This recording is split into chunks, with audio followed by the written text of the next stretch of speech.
ভিক্ষা দিব তোরে তবে তোরে বলে দি হে মা আব্দুল্লাহ জিব্বার উপর লেখা ছিল কি কোথায় লাবিস্তাল আলাবিসের কোথায় বাবা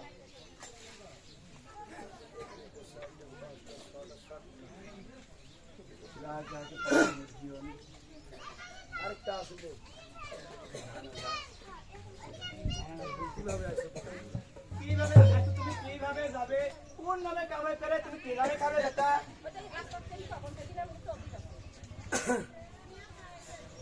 প্রশ্ন হলো 8টা।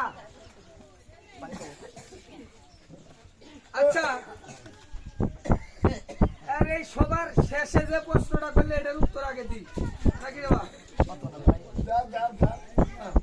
ইনি বলেছে ঘর ছাড়া উঠেন হারা দরজা নিচে সরে কোন জায়গায় দাঁড়ায় ফকির ভিক্ষা দিব তোই।